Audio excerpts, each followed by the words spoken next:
Hello everyone, welcome to video lecture of economics. आज हम लोग यूनिट 2 से स्टार्ट करेंगे। यूनिट 1 हम लोग का कंप्लीट हो चुका है। जैसे कि आप लोगों ने प्रीवियस वीडियो लेक्चर्स देखे होंगे, तो as per your syllabus of LLB honours वो पूरा कंप्लीट हो चुका है अपने आप। ठीक है। आज हम लोग बात करेंगे यूनिट 2 के पहले मोस्ट इंपॉर्टेंट टॉपिक की, जिससे कि बहुत एग्जाम में आता है। वो है आपका fiscal policy. Fiscal policy is your topic, जिसके अकॉर्डिंग आप लोग इसमें हम लोग डिस्कस करेंगे कि फिस्कल पॉलिसी एक्चुअली होता क्या है बेसिकली। ठीक है। क्योंकि ये जानना बहुत ही जरूरी है कि आप कई ऐसे कॉन्सेप्ट्स होते हैं इकोनॉमिक्स में जिसमें कि आपको लगता है कि ये सब सेम है, बट हर कॉन्सेप्ट अपने आप में थोड़ा दूसरे कॉन्सेप्ट से डिफरेंट होता है। फाइन।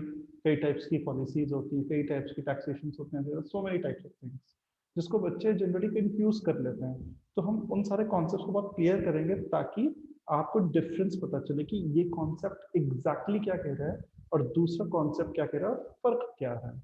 ठीक है। तो आज का हमारा टॉपिक है, पहला टॉपिक यूनिट 1 का, दैट इज फिस्कल पॉलिसी।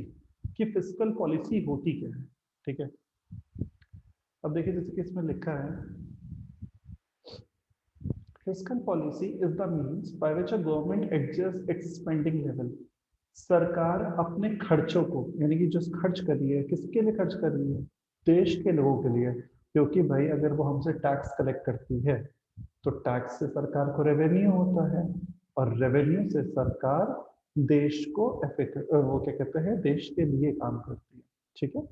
तो it's adjust its spending level and tax rates to monitor and influence a nation's economy। देश को किस तरह से इन्फ्लुएंस करना है, क्या देश के लिए जरूरी है, उस पर सरकार खर्च करती है, जो कि उसको पैसा मिला होता है कैसे? पब्लिक से रेवेन्यू डील करती है। It is a sister strategy to monetary policy through which a central bank influences a nation's money supply। बहुत जरूरी है ये जानना, क्योंकि हमारे देश में दो पॉलिसी होती हैं। एक होता है फिस्कल पॉलिसी और एक होता है मॉनेटरी पॉलिसी। आइए मैं आपको इसके बीच में डिफरेंस समझाता हूँ ताकि आप लोग को कॉन्सेप्ट और अच्छे से क्लियर हो जाएगा। Will start with both the concept. पहला है आपका फिस्कल पॉलिसी और दूसरा है आपका मॉनेटरी पॉलिसी। हम दोनों को ही लेके चलते हैं। एक हो गया फिस्कल पॉलिसी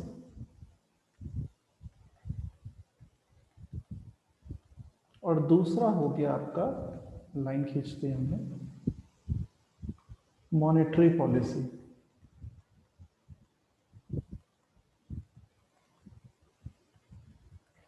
अगर आपने इन दोनों के बीच में अंतर समझ लिया, ये दोनों की ही पॉलिसी कहीं ना कहीं सरकार से जुड़ी हुई है। ठीक है।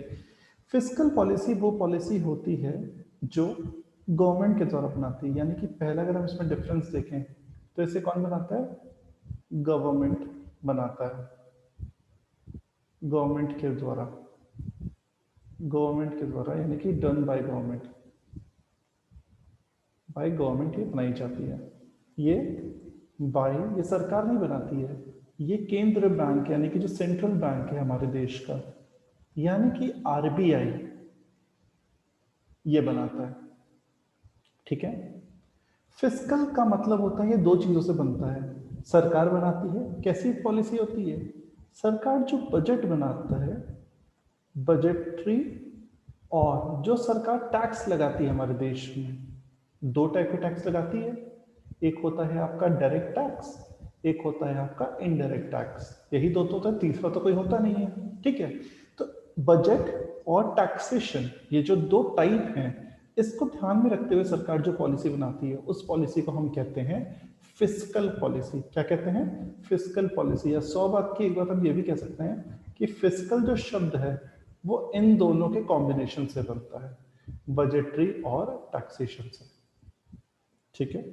मॉनेटरी पॉलिसी क्या होती है अगर हम बात करें, तो जो मॉनेटरी पॉलिसी होती है वो बेसिकली सेंट्रल बैंक यानी कि बनाता आरबीआई है, लेकिन किससे कंसल्ट करके? वो गवर्नमेंट से कंसल्टेशन भी करता है कुछ, कि कितना देश में कैसी कंडीशन है, इकोनॉमिक क्राइसिस चल रहे हैं कि नहीं चल रहे हैं, देश में पैसों की सप्लाई बढ़ानी है, कंट्रोल करनी है, उसके अकॉर्डिंग मॉनेटरी पॉलिसी आरबीआई तय करता है। तो ये बेसिक डिफरेंस मैंने आपको बताया फिस्कल और मॉनेटरी पॉलिसी के बीच में। क्योंकि मोस्टली स्टूडेंट्स को डिफरेंस क्लियर होता नहीं है और फिर वो दोनों को एक करके कहानी बना देते हैं। तो इकोनॉमिक्स में आपको कहानी नहीं बनानी है, इकोनॉमिक्स में आपको अपने कॉन्सेप्ट्स क्लियर रखने हैं। कॉन्सेप्ट क्लियर हो गया, चीजें क्लियर हो जाएगी। ठीक है, एक बार मैं फिर से समझा दूं। हमने बात कही थी दो टाइप की पॉलिसी होती है, एक होता है आपका फिस्कल पॉलिसी, एक होता है आपकी मॉनेटरी पॉलिसी। फिस्कल पॉलिसी वो पॉलिसी जो सरकार बनाती है। सरकार कैसे बनाती है? जो वो बजट बनाती है और जो वो टैक्सेस चार्ज करती है। दो टाइप के टैक्सेस होते हैं, एक होता है डायरेक्ट टैक्स जो कि डायरेक्टली लगाती है सरकार, जिसमें पता चल जाता है कि हम किस चीज का टैक्स पे कर रहे हैं। जैसे इनकम टैक्स, हमें पता है कि मेरे नाम से मुझे इतना इनकम टैक्स पे करना है। दूसरा हो गया इनडायरेक्ट टैक्स यानी कि जीएसटी, ठीक है, जो कोई भी दूसरा पर्सन पे कर सकता है। इन्हीं दो बेसिस पे सरकार टैक्स लगाती है। तो जो सरकार बजट बनाती है और जो टैक्सेशन का काम करती है, रिसीव करने का, इम्पोज करने का, इसको ध्यान में रखते हुए जो सरकार पॉलिसी बनाती है, उस पॉलिसी को हम फिस्कल पॉलिसी कहते हैं। ठीक है, आते हैं मॉनेटरी पॉलिसी पे। मॉनेटरी पॉलिसी बेसिकली वो पॉलिसी होती है जो कि सरकार नहीं बनाती है, सेंट्रल बैंक बनाती है। और सेंट्रल बैंक का मतलब यहाँ पे वो वाले सेंट्रल बैंक ऑफ इंडिया से नहीं है। सेंट्रल बैंक एक टाइटल है जो किसको दिया गया है? आरबीआई को दिया गया है। आरबीआई मतलब रिजर्व बैंक ऑफ इंडिया, जिसको हिंदी में भारतीय रिजर्व बैंक भी कहते हैं। ठीक है, ये बनाती है मॉनेटरी पॉलिसी, किससे कंसल्ट करके? सरकार से सलाह मशवरा करके कि देश में आर्थिक स्थिति कैसी चल रही है, उसको ध्यान में रखते हुए वो आपकी मॉनेटरी पॉलिसी आरबीआई मेंटेन करती है। तो ये वैसे तो और भी डिफरेंसेस हैं, बट ये दो मेन अंतर होते हैं, कौन बनाता है और एग्जैक्टली क्या होती है। ठीक है, एक चीज और, जो मॉनेटरी पॉलिसी होती है वो होती क्या है ये भी जानना जरूरी है। तो हम इसमें लिख सकते हैं कि मॉनेटरी पॉलिसी बेसिकली वो पॉलिसी होती है जो कि मनी सप्लाई के लिए बनाई जाती है, देश के मनी सप्लाई के लिए बनाई जाती है। कौन बनाता है? आरबीआई बनाती है। उसके लिए मॉनेटरी पॉलिसी बनाई जाती है। कौन बनाता है? आरबीआई बनाता है। यानी कि मनी सप्लाई के लिए, मनी सप्लाई बढ़ानी है, मनी सप्लाई घटानी है, मनी सप्लाई का क्या करना है, उसको ध्यान में रखते हुए RBI, central bank of India जो है, वो हमारे देश की मॉनेटरी पॉलिसी बनाता है। ठीक है, तो ये बेसिक अंतर आई होप सबको समझ में आया होगा, और इसको कोई मतलब रटेगा नहीं, इसको आपको समझना है। बिकॉज इकोनॉमिक्स एक बहुत ही टेक्निकल सब्जेक्ट है, जिसको आप जितना कम, जिसको आप नहीं रटे तो आपके लिए अच्छा है। ठीक है, बैक टू द टॉपिक आते हैं। अब हम कॉन्सेप्ट पे चलते हैं। देखो यहाँ पे क्या लिखा हुआ है, यहाँ पे वही चीज लिखी हुई है कि आपका, जैसे कि मैंने बताया था, फिस्कल पॉलिसी वो होती है जो सरकार के द्वारा बनाई जाती है, क्योंकि वो हमसे क्या कलेक्ट करता है? टैक्स कलेक्ट करता है, और उस रेवेन्यू से सरकार हमारे देश के लिए खर्चा करती है। It is the sister strategy. Sister का मतलब कहीं ना कहीं आपस में सिबलिंग्स यानी भाई बहन की तरह रिश्ता है, मतलब they are very closely related to each other. अगर एक बना रही है सरकार तो दूसरी में भी सरकार कहीं ना कहीं आरबीआई को मदद तो कर रही है ना। तो यही वाली बात यहाँ पे की जा रही है। ठीक है, मनी सप्लाई जो अभी मैंने बताया था कि मॉनेटरी पॉलिसी मनी सप्लाई के लिए की जाती है। दीज टू पॉलिसीज बेसिकली दोनों ही देश के लिए की जाती हैं, देश के ग्रोथ एंड डेवलपमेंट की जाती है, लेकिन दोनों का काम करने के तरीकों में फर्क होता है।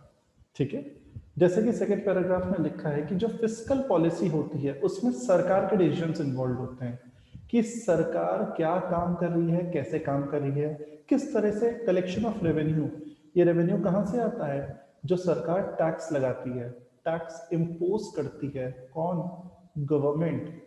उससे सरकार को रेवेन्यू होता है। वैसे और भी कई सारी चीज़ों से होता है, टैक्स से होता है, फीस लेती है सरकार, कई बार आपने देखा होगा चालान कटता है, फाइन्स लगते हैं, पेनल्टीज लगती हैं। ठीक है, तो इन सब से भी सरकार को पैसा मिलता है। तो यही सब रेवेन्यू का सोर्स होता है through taxation and spending that revenue. और बेसिकली सबसे ज़्यादा ये होता है, और उसके अलावा ये भी होते हैं, और जिसकी वजह से सरकार उस पैसे को देश की भलाई के लिए लगाती है। कैसे? फ्लाईओवर बना दिया, हॉस्पिटल बना दिया, school, college, university, library, park, roads, bridges, dams, ये सब क्या कर रही है? सरकार हमारे लिए तो कर रही है ना। तो यही चीज की गई है फिस्कल पॉलिसी में।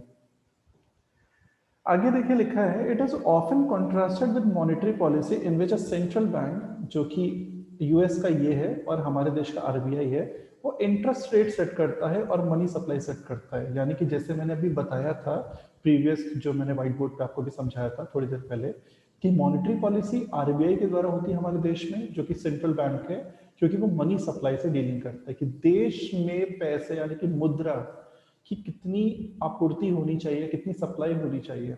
ठीक है, that is called monetary policy.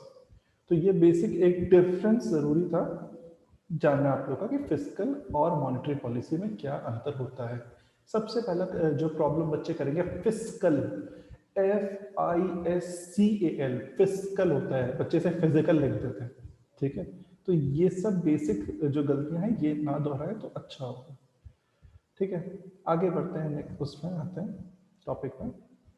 क्या ऑब्जेक्टिव्स होते हैं फिस्कल पॉलिसी के? यानी कि फिस्कल पॉलिसी सिर्फ सरकार बनाती नहीं है, कुछ कारण से यूज करती है। वो क्या कारण है, किस उद्देश्य को ध्यान में रखते हुए सरकार फिस्कल पॉलिसी ऑप्ट करती है, ये देखते हैं। पहला ऑब्जेक्टिव है आपका प्राइस स्टेबिलिटी। भाई इन्फ्लेशन हमने पढ़ा था फर्स्ट यूनिट में, इन्फ्लेशन का मतलब क्या पढ़ा था? अगर आप लोग को याद हो तो मैंने फर्स्ट यूनिट में इन्फ्लेशन पढ़ाया था।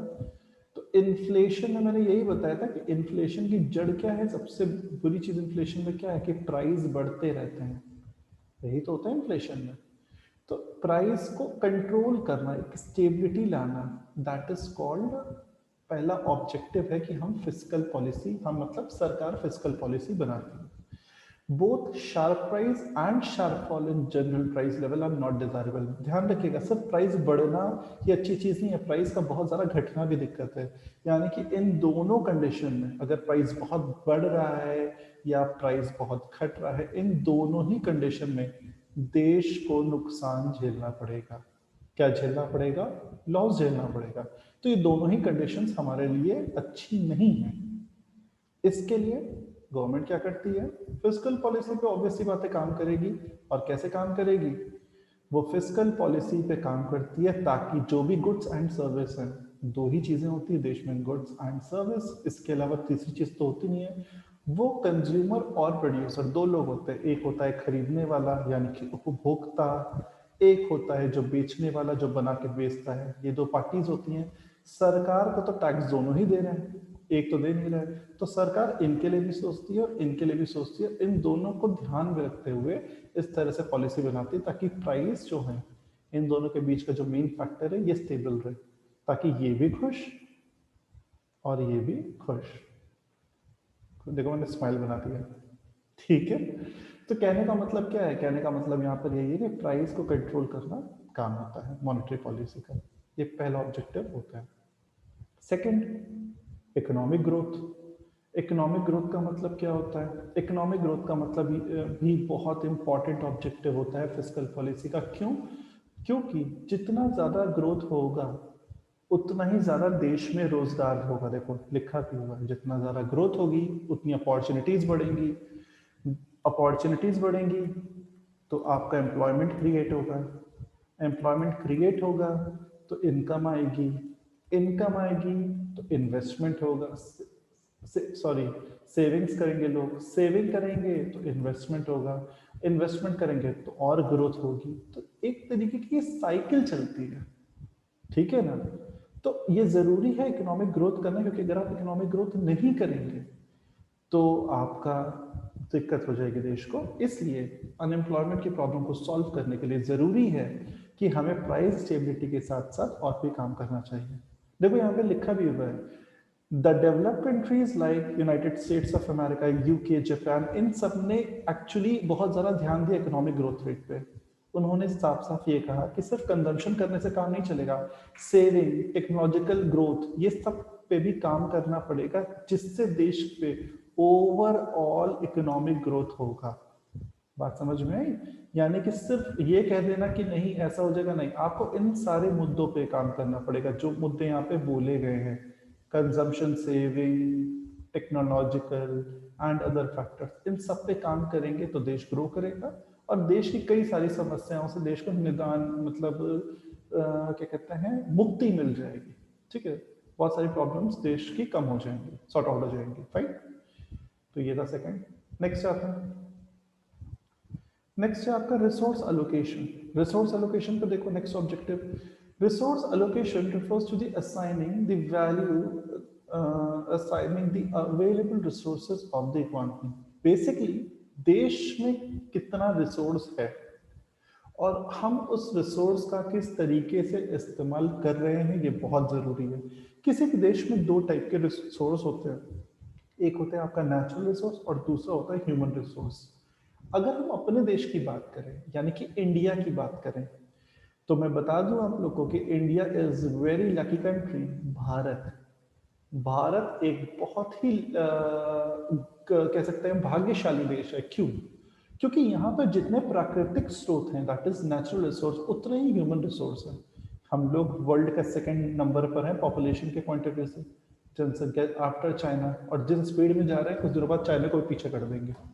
ठीक है, तो ऐसा क्यों हो रहा है? क्योंकि भैया सच्चाई है कि हमारे पास लेबर फोर्स बहुत है। लेबर का मतलब मजदूरों की बात नहीं कर रहा हूँ, लेबर का मतलब ह्यूमन फोर्स बहुत है, ह्यूमन रिसोर्स बहुत है।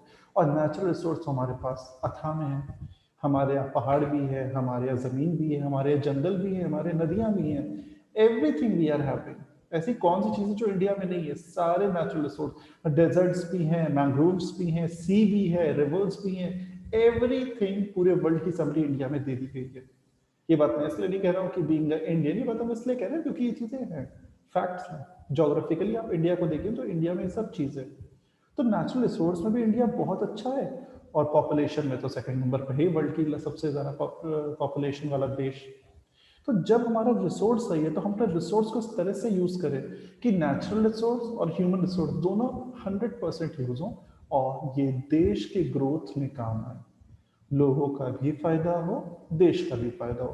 क्योंकि ऑब्वियस सी बात है, लोगों का फायदा होगा, लोगों को अच्छी चीजें होंगी तो उससे देश पे उसका असर देखने को मिलेगा। ठीक है, तो ये था आपका रिसोर्स अलोकेशन। नेक्स्ट आते हैं इंक्रीज इन सेविंग्स। ये जो फिस्कल पॉलिसी है ये देश में सेविंग्स के लेवल को बढ़ाने के लिए भी यूज की जाती है। डेवलपिंग कंट्री जो कि इंडिया है प्रगति की ओर, उसमें रिच क्लास तो काफी पैसा खर्च करता है लग्जरी पे। लग्जरी का मतलब होता है आलीशान, ठीक है ना, चीजों पर। गवर्नमेंट टैक्स इम्पोज करती है और उससे वो क्या करती है, लग्जरियस चीज पे हाई टैक्स चार्ज करके उससे जो रेवेन्यू होता है वो गरीबों के लिए करती है ताकि वो अपना बेसिकली सर्वाइवल कर पाए। इस तरीके से अपॉर्चुनिटीज बढ़ती है, इंसेंटिव्स बढ़ता है और कहीं ना कहीं सेविंग्स की टेंडेंसी भी बढ़ती है। ठीक है, जब ज्यादा टैक्सेशन होता है तो लोगों का कंजम्पशन कम हो जाता है, कंजम्पशन कम होता है तो सेविंग पे असर पड़ता है और नतीजा ये सेविंग्स, जिससे आपका इन्वेस्टमेंट होगा। फाइन। नेक्स्ट है इक्वल डिस्ट्रीब्यूशन ऑफ वेल्थ। ये बहुत इंपॉर्टेंट पॉइंट है। फिस्कल पॉलिसी इसलिए भी जरूरी होती है कि देश में इक्वल डिस्ट्रीब्यूशन हो वेल्थ का। यानी कि अगर हम बात करें इंडिया की, तो इंडिया को हमने 4 जोन्स में डिवाइड कर दिया। वो 4 जोन्स कौन कौन से हैं? नॉर्थ, साउथ, ईस्ट, वेस्ट और मिडिल इंडिया। तो पैसा यानी कि जो वेल्थ है वो सारे जोन्स में है, इस पे ध्यान रखना बहुत ही जरूरी है। यानी कि नॉर्थ को भी फायदा हो रहा है तो साउथ को भी फायदा हो, वेस्ट को भी फायदा हो तो ईस्ट को भी फायदा हो, और मिडिल इंडिया को भी फायदा हो। ये ना हो कि पर्टिकुलर एरिया को फायदा हो रहा है, नुकसान हो रहा है, जो कि जनरली देखने को मिलता है। अगर हम ईस्ट की बात करें तो ईस्ट की कंडीशन उतनी अच्छी नहीं है जितनी अच्छी होनी चाहिए। तो हर टाइप के लोग किसी भी का, क्योंकि इंडिया कई डाइवर्सिफाइड पॉपुलेशन है, तो रिलीजन, कास्ट, ठीक है, कास्ट में इतनी कैटेगरी, लोकेलिटी, इन सब चीजों से परे हर एक 135 से 140 करोड़ की जो जनसंख्या है उन सबको फायदा मिले, यही टारगेट होना चाहिए। Equal distribution of wealth. Tax भी सब पे बराबरी का लगे, जिस पे जितना लगना चाहिए, जिन पे नहीं लगना उन पे ना लगे, जिन पे लगना चाहिए उन पे लगे, और उस टैक्स से जो पैसा मिल रहा है वो लोगों की भलाई पे ही खर्च होना चाहिए। ठीक है, लास्ट टॉपिक आज की क्लास का, which is your controlling of inflation. Inflation को कैसे कंट्रोल किया जाए? तो देखो लिखा है fiscal policy is very useful weapon. Weapon का मतलब यहाँ पे हथियार वो नहीं जो गोली बारूद वाला है। वेपन का मतलब एक बहुत ही इंपॉर्टेंट टेक्निक है, मेथड है, जिसके थ्रू हम इन्फ्लेशन को कंट्रोल कर सकते हैं। अभी हमने बात की भी थी। क्योंकि जब हम बहुत ज्यादा कोई हमें लग रहा है खर्चा हो रहा है यानी कंजम्पशन बढ़ रहा है, तो कंजम्पशन बढ़ेगा, डिमांड बढ़ेगी, प्राइस बढ़ेगा, यानी फिर वही चीज इन्फ्लेशन। तो इस पे रोक लगाने के लिए, इसको रोकने के लिए क्या करना पड़ेगा? इसको रोकने के लिए सरकार फिस्कल पॉलिसी लगाती है, यानी कि जब लग रहा है कंजम्पशन लोग ज्यादा कर रहे हैं तो सरकार ने टैक्स क्या कर दिया, बढ़ा दिया। टैक्स बढ़ाने से लोगों की डिमांड कम हो जाएगी, कम हो जाएगी तो वो कम परचेज करेंगे, तो प्राइस भी जल्दी इंक्रीज नहीं हो पाएगा। तो ये तरीका सरकार अपनाती है किसमें, इन्फ्लेशन में, जिसकी वजह से, सॉरी, फिस्कल पॉलिसी में, जिससे वो महंगाई पे नियंत्रण पा सके। जहां महंगा हुआ टैक्स बढ़ा दो, लोग ज़्यादा टैक्स देंगे तो अपने आप उनका बजट कम हो जाएगा, बजट कम हो जाएगा कम खरीदेंगे, कम खरीदेंगे डिमांड कम हुई, डिमांड कम हुई तो प्राइस भी कंट्रोल में आना शुरू हो गया। ठीक है, तो उम्मीद करते हैं आज का आपको वीडियो लेक्चर समझ में आया होगा। ठीक है, और ऐसे ही देखते रहिए वीडियो लेक्चर, पढ़ते रहिए और सब अपना ध्यान रखें। मिलते हैं नेक्स्ट वीडियो लेक्चर में, तब तक बी सेफ और ध्यान रखें अपना सब। Take care everyone. ठीक है, हैव अ नाइस डे।